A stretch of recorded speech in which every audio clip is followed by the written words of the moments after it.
Welcome to value শেখো। আমি তোমাদের ডক্টর নওয়াজ স্যার। বহুজনের বহু রিকোয়েস্ট, স্যার ক্লাস 12 এর ভিডিও আসছে না কেন, সংশোধনী সিরিজ কন্টিনিউ হলো না কেন? তোমাদেরকে আগে অ্যানাউন্স করেছি যে সংশোধনী সিরিজ এবার তোমাদের জন্য মহাসাইসিন সিরিজ প্রত্যেকদিন এভরিডে প্রত্যেকদিন সন্ধ্যাবেলায় একটা করে এবার থেকে ভিডিও আসতে শুরু হবে। আজকে যেমন ভিডিও পাচ্ছ নেক্সট দিনও পাবে, প্রত্যেকদিন পাবে। 6টা চ্যাপ্টার বাকি ছিল, 6টা চ্যাপ্টার 6 দিন টানা পাবে এবং প্রত্যেকটা ভিডিও পুরো একদম প্রিসাইজ কনসিয়াস হবে একদম। সুতরাং এই যে লেকচারটা তুমি দেখছো এটাই একদম শর্ট ফর্মে গোটা চ্যাপ্টারের একটা রিভিউ, রিভিশন এবং সেই সঙ্গে ইম্পর্টেন্ট কোশ্চেন কি করে লিখতে হয় যেটা তোমাদেরকে অলরেডি শেখাচ্ছিলাম সেটারই একটা এক্সটেনশন ভার্সন। বহুজন আমাকে কোশ্চেন করেছো যে স্যার অ্যাপের মধ্যে এই যে নোটসটা আপনি পড়াচ্ছেন এখন এটাই 99 টাকায় যে বিক্রি হচ্ছে সেখানে স্যার অল্প কিছু কোশ্চেন আছে, এর বাইরের কি কিছু কোশ্চেনের প্রয়োজন নেই? না, প্রয়োজন বাবা নেই। এর বাইরের জন্য তুমি যদি একদম 100 পেতে চাও তার জন্য আগেও বলেছি ক্লাস করার সময় যে তোমাকে বই পড়তে হবে। তুমি যদি মনে করো একটা স্টুডেন্ট যে 75% 80% প্লাস পেতে চাও, মোর দ্যান সাফিসিয়েন্ট। আমি তোমাদেরকে বলেছি এই নোটস থেকে কোশ্চেন আসবে। এই নোটস থেকে যদি কোশ্চেন না আসে 75% বা 80% হুবহুব, তখন আমাকে বলবে স্যার 90% কি আসতে পারে না? 90%ও আসতে পারে, এমন কিছু অবাক সুযোগ ব্যাপার নেই। কিন্তু তুমি যদি 100 স্কোর করতে চাও তোমাকে তো পড়াশোনা বাবা বেশি করতেই হবে, এটা তো নর্মাল জিনিস, সবাই জানে। কিন্তু এটা তাদের জন্য বানাচ্ছি যারা নিজেদের লেখাটাকে উন্নতি করতে চায়, যারা এখন পর্যন্ত ভালো করে পড়েনি, 75% 80% 85% 90 পর্যন্ত পৌঁছাতে চায়, তাদের জন্য একদম অ্যাকিউরেট। এটাকে পড়ে যাবে, আমি তোমাদেরকে বলছি পারবেই। এবার এর সঙ্গে যদি অ্যাসোসিয়েটেড কিছু কোশ্চেন আসে সেটা তো 100 পাওয়ার জন্য বাবা, সেটা তো 35-এ 35 পাওয়ার জন্য, তার জন্য তোমাকে একটু পরিশ্রম তো আগে থেকে করতেই হবে। তার জন্য আশা করি যারা পেতে চাও 35-এ 35 আগে থেকে পরিশ্রম করেওছো। লাস্ট মুহূর্তে যারা ভাবছো যে আমি 35-এর মধ্যে 25 প্লাস পাবো, 30 প্লাস পাবো, তাহলে কি পসিবল? অবশ্যই পসিবল। এর বাইরে কোশ্চেন কিছু ইম্পর্টেন্ট নেই। এর বাইরে বহু কোশ্চেন আছে যেগুলো পরীক্ষাতে খুব কঠিন কোশ্চেন আসলে আসবে। আমি আবারও বলছি 35-এ 35 পেতে চাইলে গোটা বছর পড়তে হয়। 35-এ 25 30 প্লাস পেলে ভিডিওটা মোর দেন সাফিসিয়েন্ট। মোর দেন সাফিসিয়েন্ট। তুমি 35 পেতে চাইলে এই ভিডিওটা দেখো। আজকে আমরা যে চ্যাপ্টারটা পড়বো তার নাম হলো খাদ্য উৎপাদনের উন্নতি সাধন। একটা ছোট্ট চ্যাপ্টার, কারণ এই চ্যাপ্টারটা অলরেডি সংশোধনী সিরিজে আমি একটা ভিডিও দিয়েছিলাম, সেখানে পশুপালন ব্যাপারটাকে আমি অ্যাড করেছিলাম। সেই কারণে সেই ভিডিওটাকে ডিলিট করে শুধুমাত্র এখন খাদ্য উৎপাদনে উদ্ভিদের উৎপাদন বা উদ্ভিদের প্রতিপালন এই জিনিসটাকে ইনক্লুড করা হয়েছে। সেটার উপরে সম্পূর্ণভাবে যেগুলো ইম্পর্টেন্ট কোশ্চেন সেগুলোকে আমি নিয়ে আসার চেষ্টা করেছি। চলো এক এক করে কোশ্চেনগুলো আমরা দেখতে থাকি এবং সেগুলোর অ্যান্সার কিভাবে লিখতে হয়, পরীক্ষায় কিভাবে লিখলে তুমি 100-এ 100 মার্কস মানে 35-এ 35 মার্কস পেতে পারো, সেটা নিয়ে আলোচনা করব। এই চ্যাপ্টারটা একটা ছোট্ট চ্যাপ্টার, কিন্তু এখান থেকে 3 নম্বর একটা কোশ্চেন আসবেই। সুতরাং এই কটা কোশ্চেন করলে আমার মনে হয় 3 নম্বর স্যাটিসফ্যাকশনের সঙ্গে আসবে, চিন্তার কোনো বিষয় নেই। পরীক্ষা হয়ে গেলে বলবে থার্ড সেমিস্টার পরীক্ষা আমার সঙ্গে দিয়েছিলে তো, আমি এমসিকিউ করেছিলাম তো, 35-এ 34টা কমন পেয়েছিলে তো, তাহলে ফোর্থ সেমিস্টার টেনশন কেন নিচ্ছ? আমি যে কোশ্চেনগুলো দেবো ওগুলোই মুখস্থ করো, ওগুলো থেকেই হবে। শেষ মুহূর্তে অন্য কিছু দেখার প্রয়োজন নেই। প্রথম কোশ্চেন 2 নম্বরের, সিঙ্গেল সেল প্রোটিন বলতে কি বোঝো? টিস্যু কালচারে এক্সপ্ল্যান্ট ও ক্যালাস বলতে কি বোঝো? টোটিপোটেন্সি ফ্লুরোপোটেন্সি বলতে কি বোঝো? 3 মার্কসের কোশ্চেন, উদ্ভিদ কলা পালনের পদ্ধতিটি সংক্ষেপে ব্যাখ্যা করো। কলা পালন মানে টিস্যু কালচার। অনুবিস্তারণ কি? অনুবিস্তারণের সুবিধা। অনুবিস্তার মানে কি? Micro propagation. সংকরায়ন কি? পুরুষত্বহীনকরণের বিভিন্ন পদ্ধতিগুলো আলোচনা করো। এগুলোকেই আজকের ক্লাসে আমরা পড়াশোনা করব। তুমি যদি চাও স্ক্রিনশট নিতে পারো। তোমার যদি মনে হয় যে স্যার আমার প্রত্যেকটা জিনিসের কি দরকার না সলিউশন দরকার, তাহলে তুমি অবশ্যই অ্যাপের মধ্যে থেকে মাত্র 99 টাকায় এই যে পিডিএফটা এটা প্রিন্টেবল ফর্মে পুরো ডাউনলোড করতে পারবে এবং তুমি জেরক্স করে পড়তে পারবে। লাস্টের দিকে তোমার কি দরকার টাকা বাঁচানো? 99 টাকা। একটা পিজাও হয় না 99 টাকায়। তুমি চাইলে প্রিন্ট করে পড়তে পারো। লাস্টের দিকে তোমার 8টা চ্যাপ্টার পুরো সুন্দর করে তুমি পড়াশোনার জন্য পিডিএফ গুলো পেয়ে যাবে। প্রথম যে কোশ্চেন আছে single cell protein. Single cell protein মানে কি? একটা ছোট্ট সেল, এককোষী জিনিস হবে, এককোষী একটা জীব হবে যার মধ্যে প্রচুর পরিমাণে প্রোটিন থাকবে, যেটাকে আমরা যদি নিষ্কাশন করতে পারি তাহলে আমরা দেখব যে একটা কোনো একটা বড় জিনিস থেকে যে পরিমাণ প্রোটিন আমরা খেয়ে পাই সেটাই ছোট্ট একটা কোষ খেলেও সেখান থেকে সেই প্রোটিনটা পাবো। এটাকে বলা হয় সিঙ্গেল সেল প্রোটিন। এটার প্রচুর উপকারিতা আছে, কারণ একটা ছোট্ট প্রাণী খেলেই তুমি হিউজ পরিমাণ একটা অন্য কিছু খাবার থেকে বেশি পরিমাণ প্রোটিন পেতে পারো। তাই এই জিনিসটা খুব সাপ্লিমেন্টারি হিসাবে খুব বিখ্যাত। কোথায়? ওয়েস্টার্ন কান্ট্রিতে। আমাদের দেশ এমনি গরিব, এখানে যে যা পায় তাই খায়, ঠিকঠাক প্রোটিনের এখানে ঠিকঠাকও নেই, ম্যাল নিউট্রিশনে সবসময় ভোগে মানুষ। তাহলে এইসব জিনিসগুলো আমাদের কান্ট্রিতে জেনারেলি কম দেখতে পাই। ওয়েস্টার্ন কান্ট্রি যেখানে মানুষ প্রোটিন সম্পর্কে অ্যাংসিয়াস, যেখানে মানুষ নিজের বডি সম্পর্কে প্রচুর সচেতন, সেই জায়গাতে সিঙ্গেল সেল প্রোটিন খুব বিখ্যাত জিনিস। তোমাদের বইতে যেহেতু আছে তোমাকে জানতে হবে যে সিঙ্গেল সেল প্রোটিন কি আসলে। সিঙ্গেল সেল প্রোটিন কিছু অণুজীব আছে। কিছু অণুজীব মানে কি? কিছু অণুজীব বলতে কি বোঝায়? ব্যাকটেরিয়া হতে পারে, শৈবাল হতে পারে, সায়ানোব্যাকটেরিয়া ব্যাকটেরিয়ারই ভাগ, ছত্রাক হতে পারে, ছত্রাকের উদাহরণ ইস্ট হতে পারে।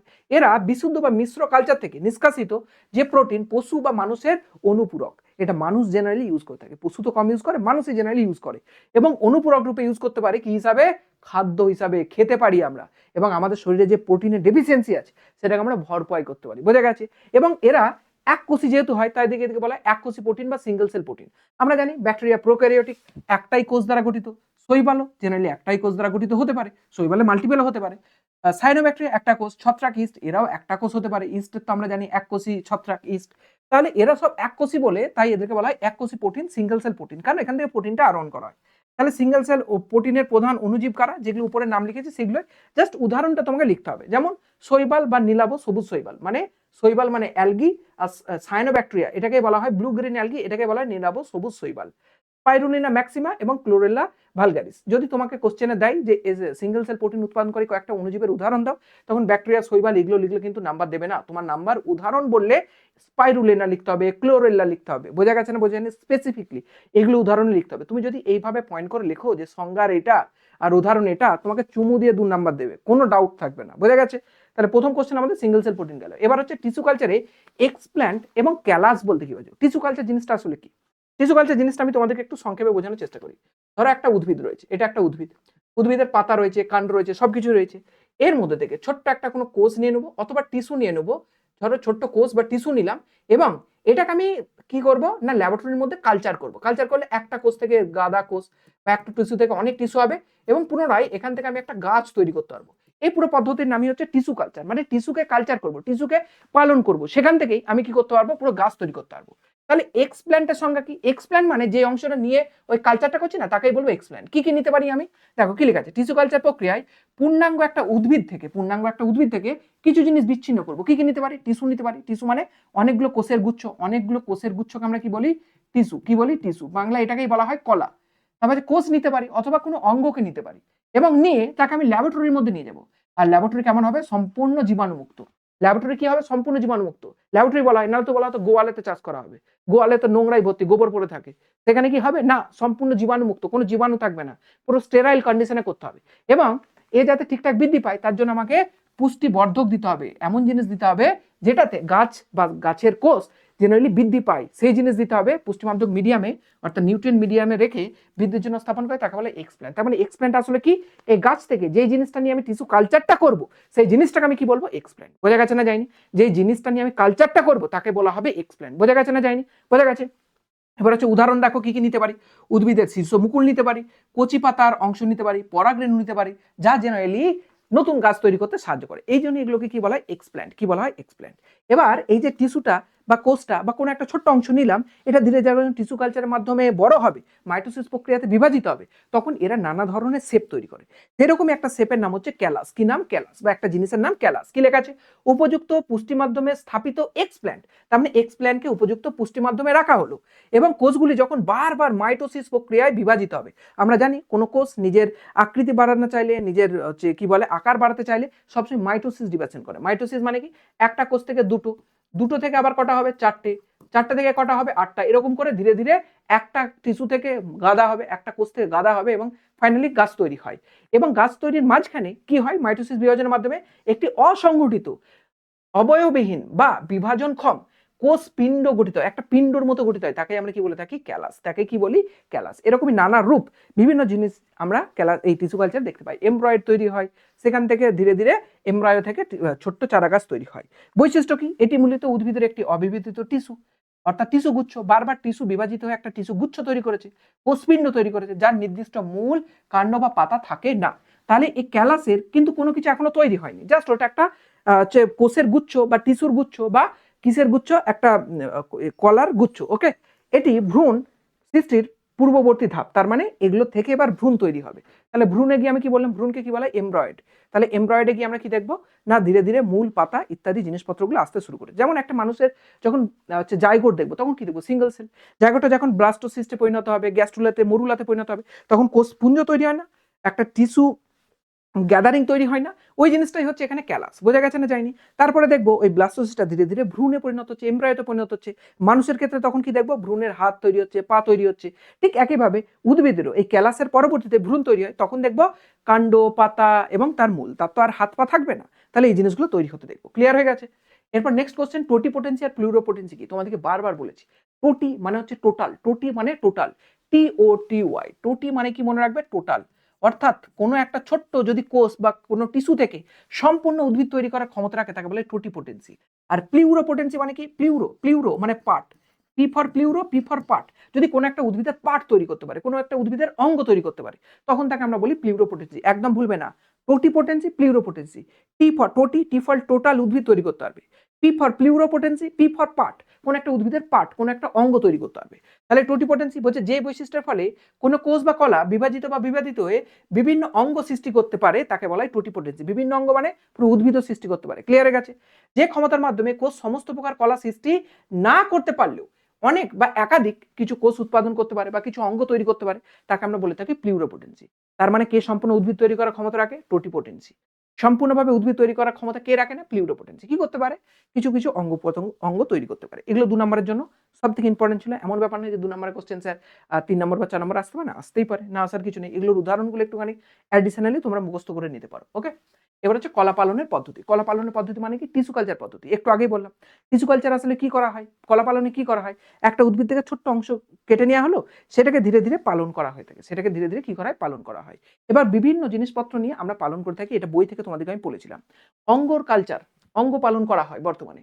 অসংগঠিত কলা অর্থাৎ ক্যালাসটা পালন করা হয়, যেটা পড়িয়ে এলাম। ভ্রূণ পালন করা হয়, প্রোটোপ্লাস্ট পালন করা হয়, প্রলম্বন পালন করা হয়। এগুলো সব বই থেকে আমি তোমাদেরকে পড়িয়েছিলাম।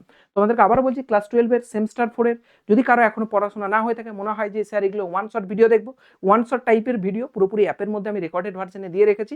যাও তোমরা গিয়ে পারচেস করতে পারো মাত্র 500 টাকা। মাত্র 500 টাকায় গিয়ে পারচেস করতে পারো। অ্যাপের মধ্যে আছে সেমিস্টার 4 এর লেকচার, পুরো রেকর্ডেড ভার্সনে দেওয়া আছে। তোমার কাছে যদি টাইম থাকে ওয়ান শট দেখা, তুমি গিয়ে সেগুলোকে দেখতে পারো। ওকে? অঙ্গ পালন মানে কি? কোনো উদ্ভিদের কোনো একটা অঙ্গ, যেমন মূল, কাণ্ড, পাতা, এগুলো সব একটা অঙ্গ, অথবা ফল, এগুলো একটা অঙ্গ।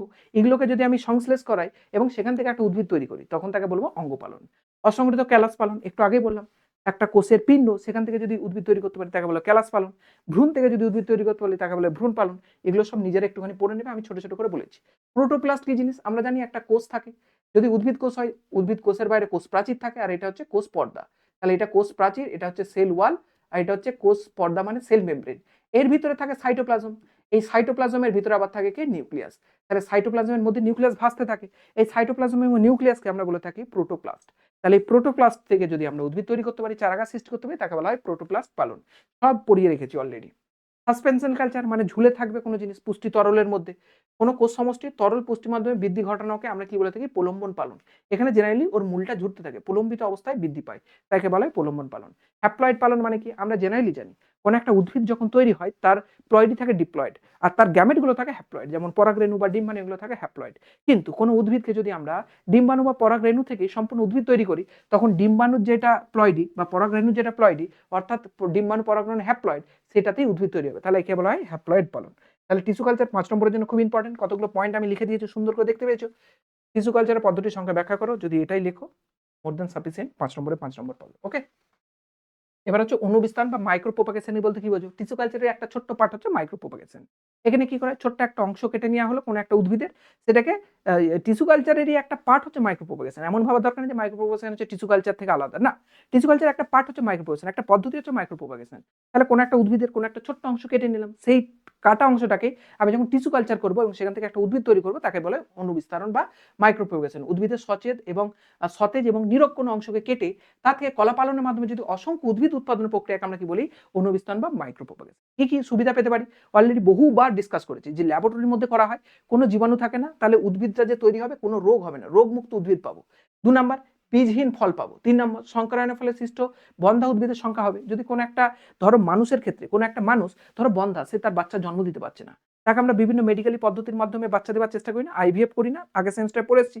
ঠিক একটা উদ্ভিদ যদি বন্ধা হয়, তার যদি বাচ্চা কাচ্চা না হয়, উদ্ভিদের কিন্তু আমি সেইভাবে বংশবৃদ্ধি করতে পারি, কিন্তু কার মাধ্যমে?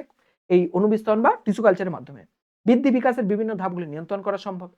কম বয়সে কাউকে বড় করতে চাই, ছোট বয়সে বড় করতে চাই, এগুলো কিন্তু ইউজ হয়ে থাকে। বর্তমানে দেখবে বিভিন্ন কৃষিজ যে ফল আছে, যেগুলো অনুবিস্তরণের ফলে তৈরি হয়, মাইক্রো প্রোপাগেশন, সেগুলো দেখবে আগে 3 মাসেতে ধান হলে এখন দেখবে 1 মাসে ধান ফলে যাচ্ছে। কি করে ফলছে? এই যে বার্ধক্য দশা, বৃদ্ধি এবং বিকাশ দশা, এগুলোকে নিয়ন্ত্রণ করা যায়। উন্নত বৈশিষ্ট্যযুক্ত উদ্ভিদের ক্লোন তৈরি করা যায়। মোটামুটি 3টে 4টে অবশ্যই মুখস্থ রাখবে। এখানে ওই 7টা 8টা দিয়ে রেখেছি, তুমি চাইলে প্রত্যেকটাই মুখস্থ করতে পারো। অনুবিস্তরণের সুবিধা 5 নম্বরে আসলে এটা লিখবে সাফিসিয়েন্ট। ওকে? চলো। সংকরায়ন কি? পুরুষত্বহীনকরণের বিভিন্ন পদ্ধতি। সংকরায়ন কি জিনিস? অলরেডি তোমরা জানো যে দুটি ভিন্ন উদ্ভিদ দুটি ভিন্ন উদ্ভিদ, দুটি জিনগত আলাদাও হতে পারে, সেমও হতে পারে। দুটি ভিন্ন যদি উদ্ভিদ হয়, তাদের মধ্যে যদি আমি কি করি না যৌন জনন পদ্ধতি ঘটাই কৃত্রিম পদ্ধতিতে, এবং সেখান থেকে যে অপত্য উদ্ভিদটা তৈরি হবে সে তার যে জনিত্রী তার থেকে যদি উন্নত হয় তাকে আমরা কি বলে থাকি সংকরায়ন। ক্লিয়ার হয়ে গেছে? তাহলে উদ্ভিদ প্রজননের ক্ষেত্রে এইটা কিন্তু আদি প্রাচীন কাল থেকে মানুষ ব্যবহার করে আসছে। আর এই সংকরায়ন ঘটানোর জন্য আমরা একটা বিশেষ পদ্ধতিকে অবলম্বন করি, তার নাম হচ্ছে ইমাসকুলেশন। ইমাসকুলেশন মানে কি? কৃত্রিম উপায়ে পুংকেশরকে আমরা অপসারণ করে দিই। কোনো একটা ফুল যদি কি থাকে, উভলিঙ্গ ফুল থাকে। ধরো কোনো একটা ফুল আছে উভলিঙ্গ ফুল, কি ফুল? উভলিঙ্গ। এখানে পুংকেশরও আছে, আবার গর্ভকেশরও আছে। তখন আমরা কি করি? পুংকেশরকে অপসারণ করে দিই। একে বলা হয় ইমাসকুলেশন। কি বলা হয়? ইমাসকুলেশন। ক্লিয়ার হয়ে গেছে? অর্থাৎ পুংকেশর কেটে বাদ। তাহলে এটা যদি উভলিঙ্গ ফুল থাকে, সেখান থেকে পুংকেশর কেটে দিলে এ এখন কাজ করবে একটা স্ত্রী ফুল রূপে। কিভাবে এটা করা হয় সেই পদ্ধতি এখানে লেখা আছে, যেটা অলরেডি তোমাদেরকে বহুবার আমি অ্যাপের মধ্যে পড়িয়েছি। চিমটা বা কাঁচির সাহায্যে আমরা কেটে দিতে পারি। তাপমাত্রা বা অ্যালকোহল দিয়ে আমরা ওই জিনিসটাকে নষ্ট করে দিতে পারি। রাসায়নিক পদার্থ বিভিন্ন কিছু ইউজ করতে পারি। NAA2,4-D বিভিন্ন ধরনের অক্সিনের যে কৃত্রিম হরমোন সেগুলোকে ইউজ করতে পারি। সাকশন পদ্ধতি ইউজ করতে পারি আর পুং বন্ধকটা ব্যবহার করতে পারি। অর্থাৎ কোনো একটা ফুল সে যদি ডাইরেক্টলি বন্ধ হয় তাকেও ইউজ করতে পারি। ওকে? এই পদ্ধতিতে কিন্তু আমরা কি করতে পারি? সংকরণ এবং ইমাসকুলেশন পদ্ধতি অবলম্বন করতে পারি, যাকে আমরা বলে থাকি পুরুষত্বহীনকরণ। তাহলে পুরুষত্বহীনকরণ বাংলা শব্দ, ইংলিশে এটাকে বলা হয় ইমাসকুলেশন। এই চ্যাপ্টারটার এগুলো হচ্ছে সবথেকে ইম্পর্টেন্ট কোশ্চেন, এগুলো পড়িয়ে দিলাম। আবারও বলছি, এই চ্যাপ্টার যদি পিডিএফ চাও ডাউনলোড করো, বায়োলজি বাই ডক্টর নওয়াজা, মাত্র 99 টাকা। প্রত্যেকটা চ্যাপ্টার সুন্দর করে পিডিএফ পেয়ে যাবে প্রিন্টেবল ফর্মে।